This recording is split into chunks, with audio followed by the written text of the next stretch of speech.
Hello, this is Jenny Clark with Solvability. It says it's your caller one is left. It hung up, my computer hung me up. Oh, wow. That's weird. I'm on. Can you move your mouse? See if it... Yeah. Oh, it says it's mouse on now, but what it said is that so I'm going to stop recording for a minute so I can tell Pete to chop that, and then we'll just start again. Hello, this is Jenny Clark with Solvability, and today's podcast we're going to be talking with John Fay of Abacode about cyber assessments and what we should be looking at as businesses and even as federal contractors in complying for cybersecurity requirements. So, hey, John, how's it going? Good. How are you, Jenny? I'm doing pretty well. I'm glad that you were able to make some time with me to talk about these topics on the podcast, because every company that I'm talking to has issues and concerns about this. And as you mentioned to me, frequently it's the accounting department that has the biggest concerns, and those are the people I talk to the most. The issue that they've got is, what are they doing to protect the company? And then you explained to me it's a crime, and you had to kind of talk to people about what is their role versus what is yours. But cyber criminals are making a killing these days. Yes, they certainly are. Excuse me. You know, the biggest problem that we run into lately is that most organizations don't feel that they are a target for cybercrime. They feel that it's the big companies, the Yahoos or the Equifaxes that are targets, whereas small businesses are the largest target nowadays because they have the least amount of defenses set up. And of course, accounting departments in those small businesses are the big target because those are the organizations that have the money. So, you know, there was the old phrase of why did Dillinger rob banks? That's where the money was. Well, nowadays, cyber criminals don't go after banks because banks have tremendous resources for IT security and for cybersecurity.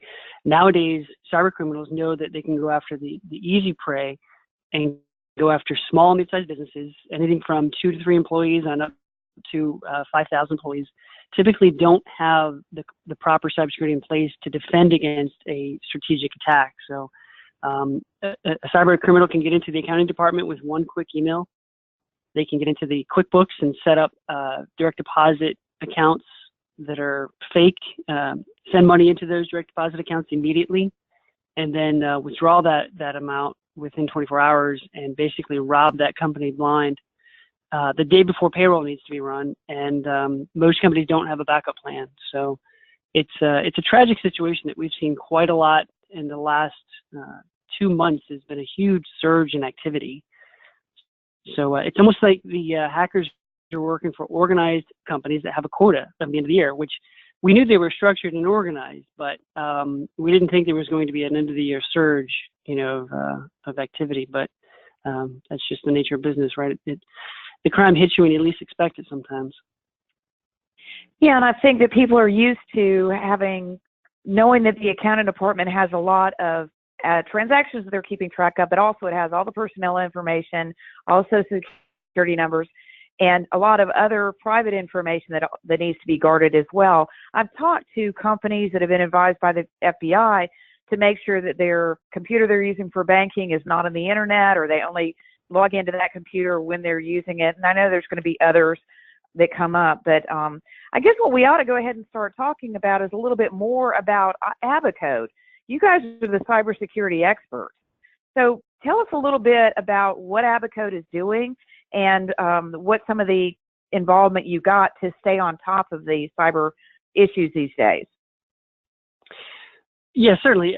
The first few rows here are, our credentials, where we've got assets stored in locations that are highly secure. We work with organizations that are truly obsessed with security, and it's the nature of their business and our business. It's the only thing that we do. So we don't provide IT services. We're not a cloud provider. We're not a hardware or software provider. We only provide cybersecurity services. So that allows us to really, truly focus in on that particular arena. The logos and icons that we don't have up here, I think, are really the important ones, where the Department of Homeland Security, the FBI, these are organizations that are truly fighting cybercrime in the front lines. And when a company gets attacked and they've been robbed of their funds in their QuickBook account, the FBI is the first to be notified, whereas most companies that we talk to, they call us in for help, they have not notified the FBI. They're not aware of the FBI kill chain, a financial fraud kill chain process where you can have a wire stopped if it's immediately, and if you notify the FBI within 72 hours, there's a possibility they can get the money back. Now, there's no guarantee, and of course you want to act as quickly as possible, but the involvement we have with law enforcement is important. The involvement we have with the community, it's not even on here, of meetings that we hold and webinars and events like this where we're just notifying the community is really important, because if we can prevent cybercrime from happening, it's a heck of a lot more affordable than trying to pay for the cleanup. Well, and I also feel like what you're doing is making sure that you're communicating what the options are and how to do it and sharing that information. And companies can get cyber insurance. That helps, but that's not all of it. And I feel like the main thing that you're able to do is get people focusing on what they should be doing inside their organization. So you were explaining to me about NIST cyber compliance. Can you tell us a little bit about that and what that people need to be expecting? Sure. And a cyber attack is one particular situation that is somewhat avoidable if you have the proper hardware, software, people in place, and you stand up the correct posture. Now, you're still going to get attacked. Everybody gets attacked. You're still going to have a breach. Every organization has a breach. The goal is to make that as small as possible. So an insurance is not something that's going to prevent that or alleviate that. Whereas if you've got flood insurance, when the river floods, there's no stopping it. Whereas with the cybersecurity posture, there's a good chance that if you set up security monitoring and you have strong policies and you test your system and you train your employees, that you can mitigate the loss. That's a rare situation. So with insurance, you can have a tremendous discount on your insurance if you have a lot of cybersecurity initiatives in place. But back to the compliance part, there are a lot of different aspects of cybersecurity, but it's not just a one-trick pony, so to speak. So you can't just have a great set of firewalls or antivirus software and think that you're in a good situation. 10 years ago, that was probably a safe bet, but nowadays, you've got to have a lot of things in place. It's more or less a strong posture that you have to have. So a Marine colonel once said to me, he studied the art of war, and if you try to make your front very strong, your rear will be weak. If you try to make your right flank very strong, your left flank will be weak. So the goal is to be able to adapt to the incoming attack and not necessarily try to build a tremendous fortress on a particular side. And that's what this really is about, is not just compliance, but developing a strong cybersecurity posture is a multi-pronged approach. So first aspect here is multi-factor authentication. If a hacker sends an email and an individual clicks on a link and provides their username and password to that hacker unknowingly, that hacker cannot access data if that data is only accessible through two-factor authentication or multi-factor authentication, which means if I go to log into my Gmail account, I have to put in my username and password. Gmail sends me a text message, and then I have to put in that password. So if the hacker gets my username and password for my Gmail account, that person still cannot access my mail with that information unless they know the text message number that's sent to me. So as soon as you set up multi-factor authentication on anything, whether you're an IT director and you set it up for your backups, or you're doing it just for email access or for a particular application, I know GoDaddy even has it set up so it's available from your very, very simple basic consumer products on up to enterprise level network storage and access and whatnot. So multi-factor authentication will stop a majority of cyber attacks from being successful. It's amazing how much that would, if everybody were required to have just dual-factor authentication, where you've got to key in a text message code that you receive, that would just solve so many problems. Continuous monitoring. This is easy to explain when we use the analogy of a bank. You can have a strong front door at a bank and have the whole place locked down, But you're still going to want to have surveillance cameras set up to know who's coming in and out, because it could be somebody internally taking money out of the bank. There could be there could be a million situations that go on, but just having a solid front door is not going to keep a bank safe, and having a phenomenal safe in the back room is not going to keep that money safe. The surveillance system and the organization, the people that are actually watching the surveillance cameras are key to stopping crime. So continuous monitoring doesn't necessarily mean break-fix monitoring. You know, in the IT world, people hear monitoring and think, well, if my computer goes down, I know it because I have monitoring. That is different from security monitoring, where we got software written by hackers to catch hackers, and it's in place to be able to provide that extra layer of security. Cyber incident reporting, that's one of the requirements of the NIST 800-171 special publication that was put out. I want to say it's 2 years old now, but the deadline for being compliant is December 31st. So that's where there's this tremendous surge towards the end of the year for government contractors to be compliant. And having a cyber incident reporting process in place is required. So if you do have an incident, you are breached, and you're a government contractor, you're required to report that. Forensic assessments, this is important, where if something does occur, you need to know what happened, how it happened, and you need to conduct a forensics project investigation in order to provide that cyber incident reporting. And then, of course, you know, cyber response. Every organization should have a response planned out.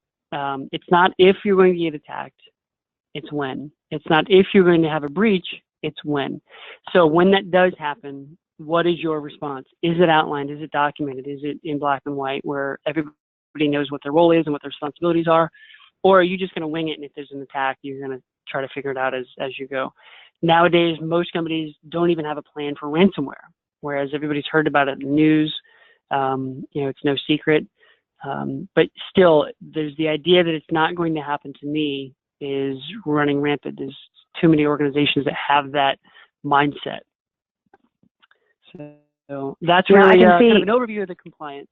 Didn't want to get into too much of the details, but I think our next slide actually goes into how to bolster your cybersecurity posture in order to become compliant. So this funny little acronym that we trademarked over at Abacode is Cyber Smart, and the SMART being the 5-pronged approach to cybersecurity posture.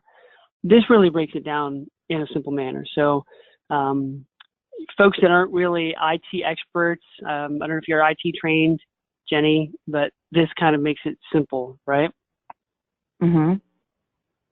So self-governance just means you got to have a policy in your handbook about cybersecurity. Managed network surveillance is what we mentioned before in the security monitoring, where you've got eyes on your network, not just a firewall, not just antivirus, because we know those don't work. Assessments. This is important because it's important for you to test your own system before a hacker tests it, for you to conduct an assessment. Internal, external vulnerability risk assessment is the official vernacular for it, where it describes us and our team taking a look at how a hacker could break in. This is different from a penetration test, where the penetration test, we're going to break in, we're going to steal information, we're going to give it back to you. Most companies are not ready for a penetration test until they've conducted an assessment, a collaborative assessment, where they're provided with a report and then a plan for remediating the findings. But this is key to every year. You know, every month an IT department makes changes to a network, to servers, to devices, and the overall security needs to be assessed on a frequent basis. Some companies provide that once a year. Some companies conduct it every quarter. When we provide managed network surveillance, we do that monthly. Any more than that, and it's just too much security talk for any particular organization to be comfortable with, because there are a lot of changes that need to be conducted, and addressing those monthly is typically sufficient. But we do urge companies to have an overall security philosophy every day with every part of their business, not just during the yearly assessment. The remediation part, I think I touched about a little bit before, is that you want to have a plan for things going wrong before they go wrong, so that it just is much, much smoother. You've got people in the right place, policies in place, and you've got a plan for addressing a cyber attack when it happens. Training is really important. It's a low-cost, high-impact feature. There's two aspects of that. There's having your employees watch videos and take quizzes, and then there's the exercise of sending fake emails to your employees to try to get them to click on links. If your employees are opening attachments and clicking on links, they're putting the company in jeopardy, whether it's from other employees or from companies outside, individuals outside the organization. That's where hackers are successful. All they have to do is get somebody in an organization to click on a link or open an attachment, and they can have their malware downloaded to a desktop, potentially to a server, and they could wreak havoc after that.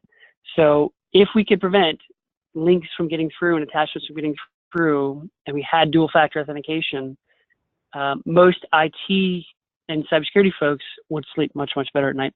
And that comes with training. When your folks are trained what to do, what not to do, it makes everybody's job a lot easier.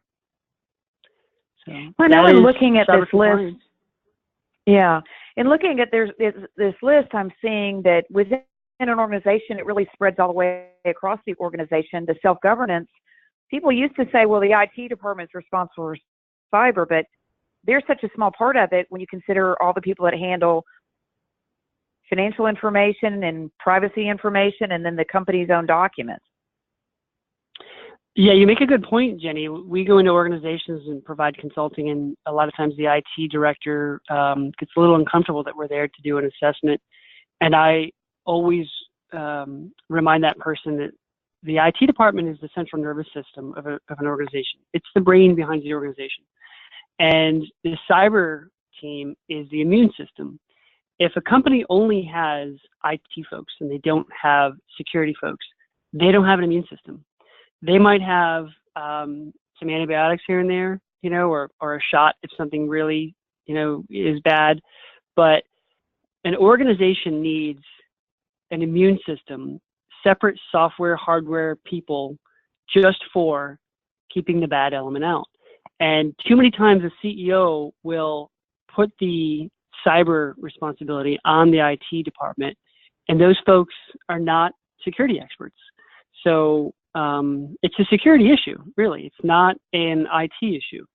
And it's more of a CEO and C-level issue than it is a department issue as well. So if I could preach anything to CEOs, it's don't just throw this on somebody else's shoulders in the IT department. It's unfair to them. This is a cybersecurity issue. It's more of a security issue than an IT issue.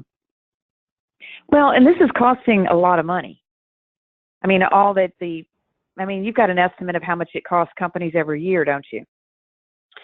The last time I read it in the beginning of the year was $400 billion. And I every now and then I'll ask the FBI, what are the numbers now? And they say, well, I thought you guys keep track of that because. And here's the sad part about it is that easily the majority of companies that are attacked are not going to announce it to the world. If a title company is at fault for wiring money to a hacker rather than to a homeowner after closing because an email was hacked and information was sent that was erroneous, that title company is not going to announce it. They're not going to call the FBI. They're just going to pay the homeowner whatever amount of money that was stolen during the transaction because they don't want it out. They would never close another home again if all the realtors and all the homeowners found out that XYZ title company was robbed by hackers. So that banks I've heard about, paying ransom. I've heard about police departments paying ransom, which is kind of ironic that a law enforcement agency would actually pay a ransom to a criminal. But these are the situations where we can't track back and punish individuals in China or Russia or Venezuela or and it's possible for these attackers to mask where they're attacking from, so they could be coming from the United States, and then, of course, run their systems through a foreign country to make it look like they're overseas. So it is a very expensive crime, and it's one where we're working collaboratively with other cybersecurity companies. So when people ask us who our competition is, I say it's the hackers in Russia and China. It's not ABC company in Tampa that provides cybersecurity, because we work with those folks to stop the bad guys. And there are projects that we work together. There are resources that we share together, and it's a very collaborative community because we're all in it together to stop the problem.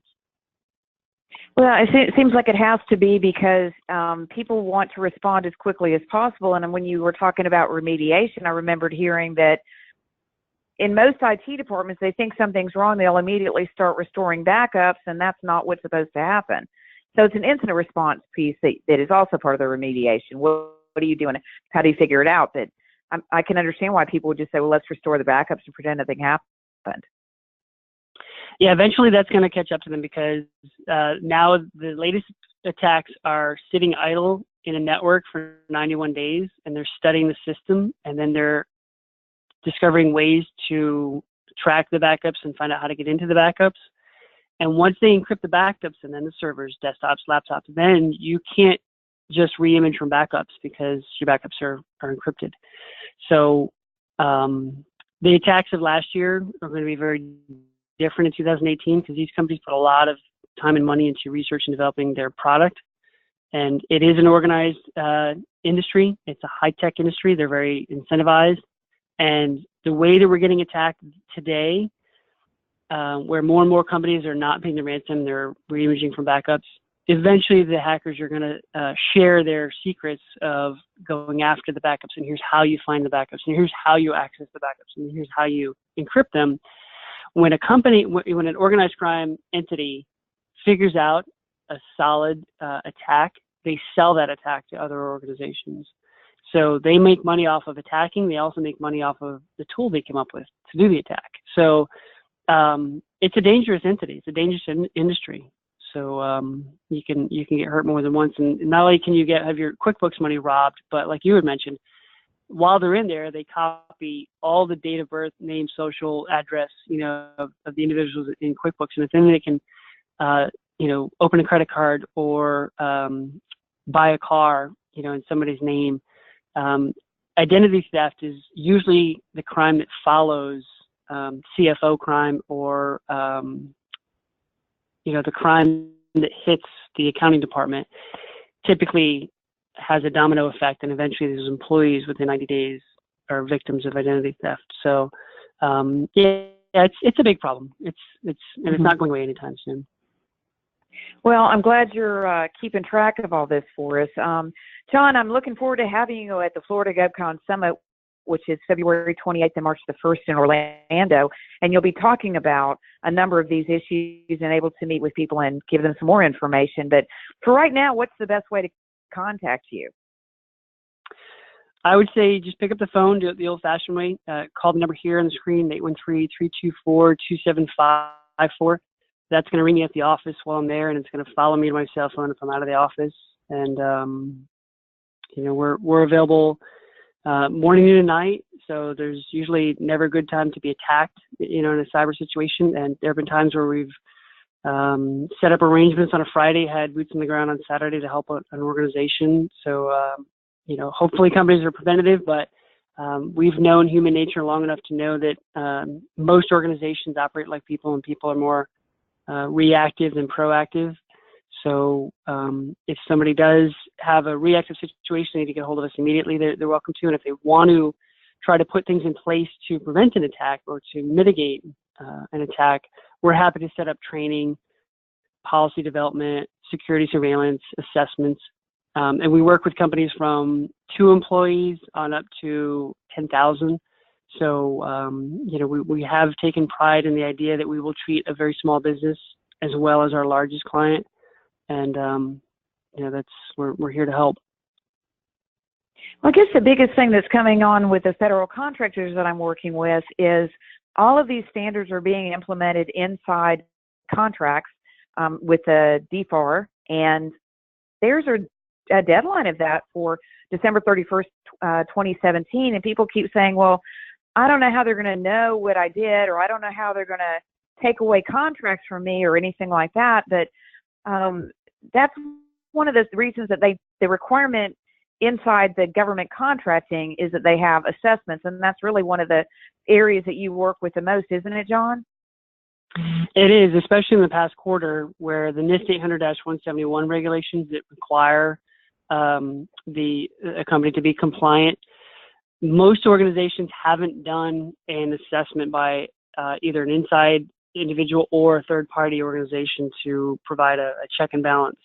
And that's where we're having a tremendous surge of activity now of trying to get as many of these assessments conducted before December 31st and as many started as possible, so that the company can at least be on the path to compliance. And, the word on the street is the government doesn't have the resources to police this. And I think what you said hits the nail on the head.